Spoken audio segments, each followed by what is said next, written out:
The concerns and pitfalls of doing apologetics, and now we will discuss the limitations of apologetics. Apologetics has many limitations. Most people don't listen with the intent to understand. You have to keep this in mind. How many people do actually convert after a debate? Very few people, particularly if you're debating with them. Because here the ego is actually a huge barrier between them and conversion. Because conversion means the loss of the debate. And are we inclined to accept this as human beings? Like, no. So apologetics is really very limited. People don't convert because you have basically overwhelmed them with your intelligence or your decisive or incisive argument. Because they were not listening in the first place to understand. They were not listening, they were not simply just seeking the truth. Some people may, most people are not. The second limitation here is that people frequently disguise their emotional discontentment with an intellectual objection. Most of the people, many people accept a religion based on sort of emotional attachment or social attachment.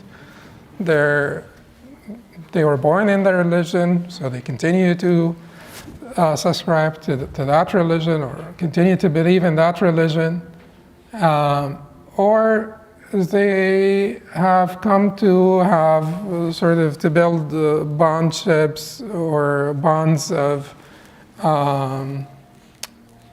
friendship with people of a certain religious background. And that is something that the Quran recognizes. In Surah Al-Ankabut, Ibrahim alayhi salam said, قال إنما اتخذتم من دون الله أوثانا مودة بينكم في الحياة الدنيا ثم يوم القيامة يكفر بعضكم ببعض ويلعن بعضكم بعضا. So وقال إنما اتخذتم من دون الله أوثانا مودة بينكم. Ibrahim said to his people that you have taken as deities idols for the purpose of bonding among yourselves, for to build bonds among yourselves or for bonding among yourselves. It's basically when you go to church or synagogue or even mosque to meet friends, to socialize, to have a good time, to eat pizza or biryani or whatever it is that it's and to have a good time with friends and sort of community members. But then when you are discontented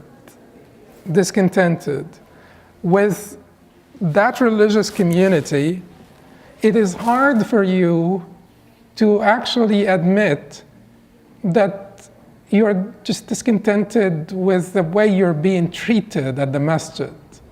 So you will have to find some moral objection or some intellectual objection to justify to yourself and to justify to people why you walked away, why you left the religion.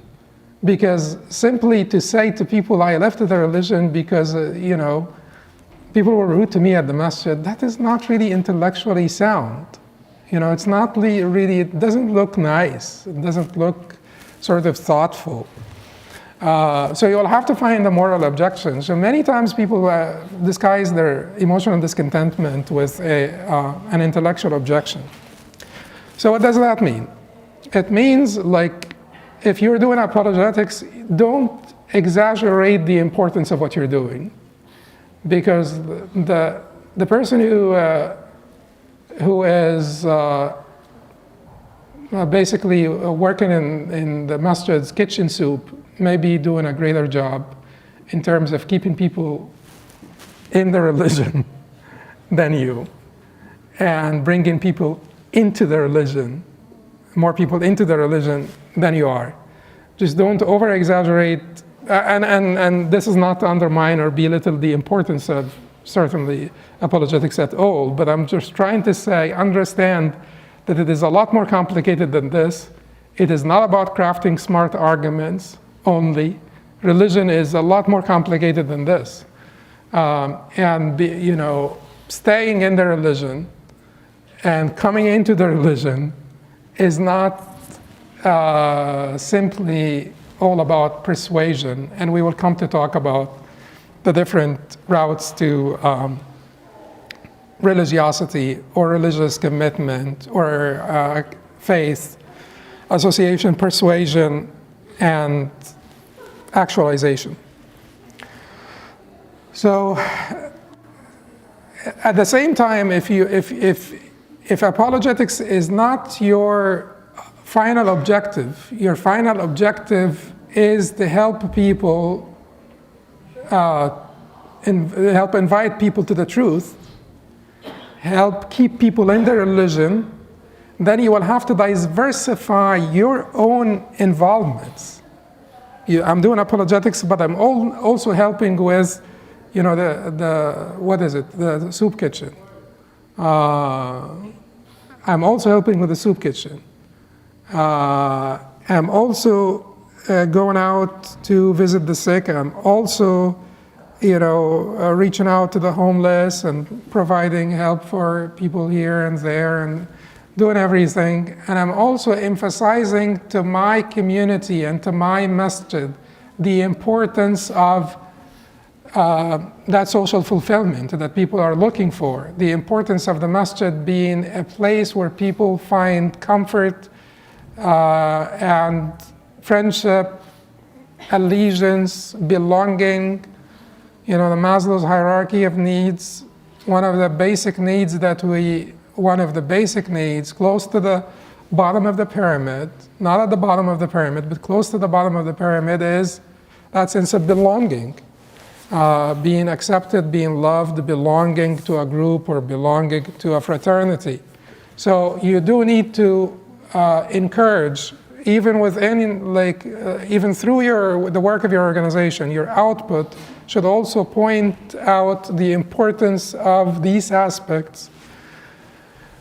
And it does not mean that our religion does not have, it does not mean that our religion does not have a decisive argument in defense of its doctrine. So we're using those techniques. It is that we are using those techniques so that they do not, so that that emotional discontentment or social discontentment does not divert people from the truth that we believe in, that we're certain of, that we can craft a perfect argument on behalf of.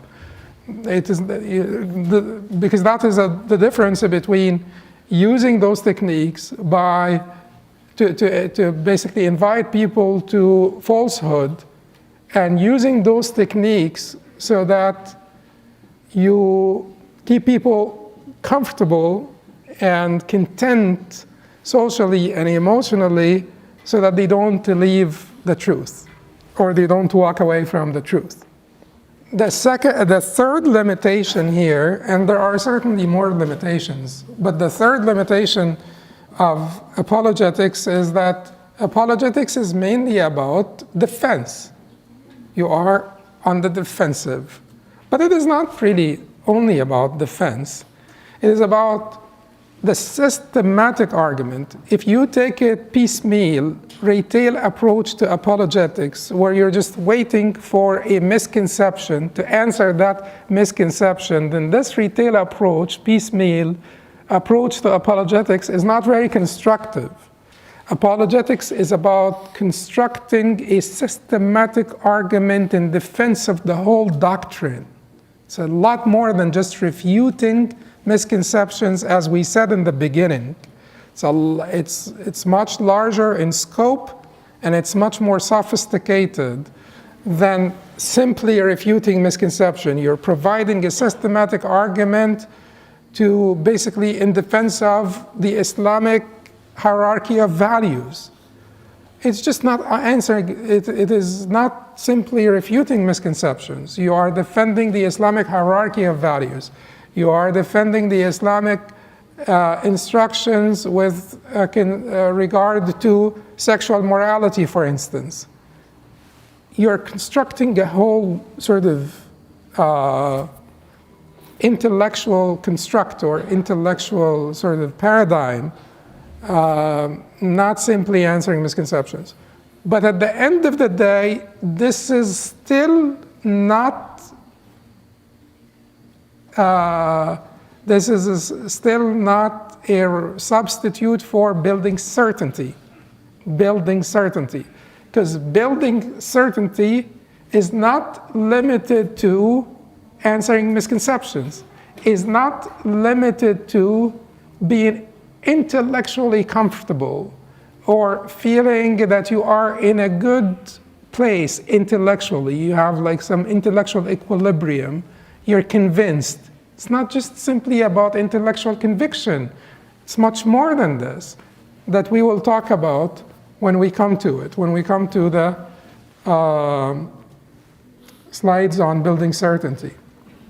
Now, a general scheme for doing apologetics, in general, even if this is basically a dialogue between you and someone, not necessarily that you're working to construct a paper in defense of Islamic doctrines or practices, but you are sitting with a friend of yours and something comes up.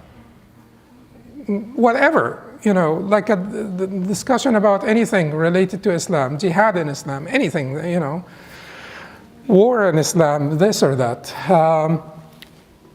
How you will have to be systematic about your discourse, about, what is it that you want to impart to this person? What is it that you want to share with this person? What is it that you want to include in your writing or your paper? There are three main elements. And this is my own thing, by the way. I'm not telling you that the Prophet ﷺ said clarification, justification, application. So if someone has like a fourth, please share, And these are all classifications. We have to be very sort of flexible about classifications. They just are meant to stress certain points or emphasize certain points and so on, and organize our thinking processes. So clarification, justification, and application means what? Means that you need to clarify the spectrum of Islamic positions concerning this issue. What does Islam say about it? Because to begin with, the people may be misinformed. Because if you have misinformation, misinterpretation, and misapplication, the people may be misinformed about the spectrum of Islamic positions concerning the issue of military conquest or the use of military force. So here is what Islam says, and when we come to applications, we'll talk about jihad in particular, but I just wanted to talk about the general scheme, basically the blueprint of any paper. You want to clarify what Islam says. Then you want to justify what Islam said, right? Because that's apologetics. It is systematic, argumentative discourse in defense of a doctrine. You want to justify what Islam says. And here is, you want basically your knowledge of the culture, knowledge of the background of the person, knowledge of the dominant sort of trends. You want to use all of this in this sort of segment, justification. And as we said, when you justify, and we will come back and talk about it more, you're trying to justify mainly what? The spectrum of orthodoxy. Let us say there are positions outside of orthodoxy. You don't need to spend much time justifying those positions, unless you need to mention them for the reason of, your basically apologetics, and we will come back and talk about which positions we can mention. But justification is important, and keep in mind also that you could skew the spectrum of orthodoxy by giving equal weights to unequal arguments, or equal weights to unequal positions. This is how you skew the perception of orthodoxy in the minds of the recipients. We may have not said this in the beginning. We probably should have included it in the beginning. The problem with apologetics is that you cannot have basically partitions between apologetics and teaching. People will use, if you do apologetics, people will use your very same papers to teach even the youth about, Islam, about the Islamic position on this or the Islamic position on that.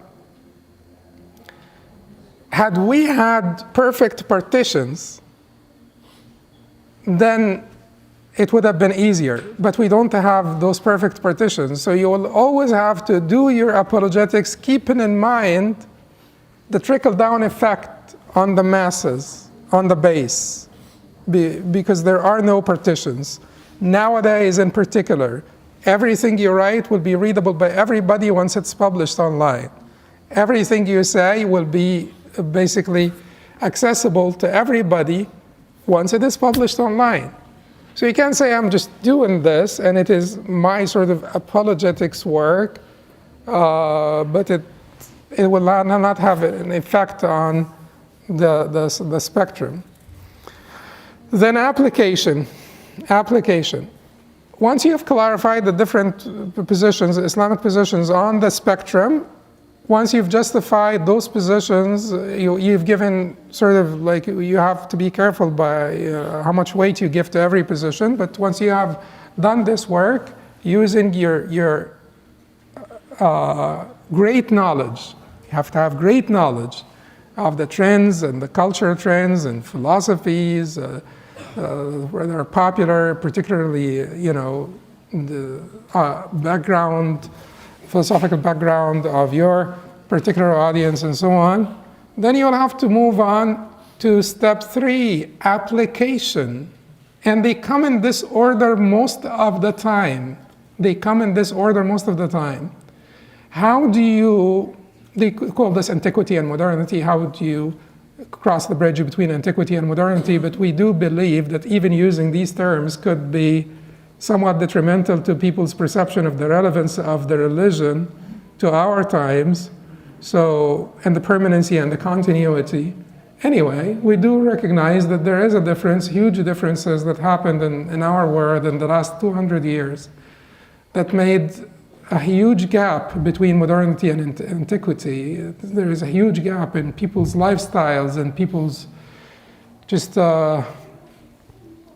in the global culture, not a particular culture, but in the global culture. There are huge differences. So how do you basically cross the bridge? For instance, when we talk about slavery, we have clarification, justification, and application. If you start your paper by clarification, then justification, then application, you're already doomed, you're done. Because people would have labeled you as a fanatic who is basically preaching, Daesh stuff, because you keep on talking about clarification, justification, and people are not. Do you really want to reinstate slavery? You seem to be very sort of like proud of it, because we talk about how great the Islamic instructions concerning slavery and how slavery in Islam is completely different from slavery that was practiced within other paradigms or within other sort of historical sort of circumstances or historical paradigms, and then where people keep on reading this and reading, where are you taking us? You seem to be reminiscing about this. It looks like you want it back. So here you will have to switch the order. You will have to bring application to the top before clarification, before justification. You have to tell them, listen, slavery has been abandoned worldwide, and that basically, that abandonment or that condition is something that no religion was eager to achieve more than Islam. No religion had more tashawuf lil-hurriya, had more eagerness to give people, provide people with their liberty and their freedom than Islam. And Islam tells us as believers, as Allah subhanahu wa ta'ala says, Ya ayyuha alladhina amanu awfu bil-uqud wa hallat lakum bahimatul an'am. In the beginning of Surah Al-Ma'idah, it tells us as believers, fulfill your covenants. And if we have 57 Muslim countries that are signatories to the UN conventions or all of the conventions concerning, POWs and all of the UN conventions and so on and so forth, we have binding covenants. Not only that we are going to respect those covenants because they are binding on us by the international community, and not only that we are going to respect those covenants because we are people who honor our covenants, because that agreement is something desirable by us Muslims. The abandonment of slavery means that whenever there is a war, all the POWs will be exchanged. No POWs will be taken into slavery, right? Because that was the only left route to slavery in Islam. All other routes were banned, were forbidden by Islam. No one can sell, in Europe up until recently, not recently, but in some places in Europe, people could sell their wives. But in Islam, this was not legal, for sure. Also, you can't kidnap people and sell them into slavery. That was not legal, for sure. The only route that was left for particular purposes that we will talk about when we come to talk about slavery in some more detail is the prisoners of war, to save their lives by basically, and it was not the only route for the prisoners of war. Islam encouraged us to do man, which is to free without compensation, fida, which is exchange, or to free with compensation. Man comes first, free without compensation. Fida comes second, but then also istirqaq, which is to take them as slaves, was one option that was permissible in Islam. So the fact, would any Muslim have any problem with the agreements to exchange the POWs? Would you want to keep, would you want to basically keep people's wives and sisters and children and this and that, but again at the same time risk that they keep your own as slaves? Certainly not. No Muslim in his right mind would not favor an agreement to exchange the POWs so you can have your own back, and the sort of the enemy after the war would have their own back. That is so.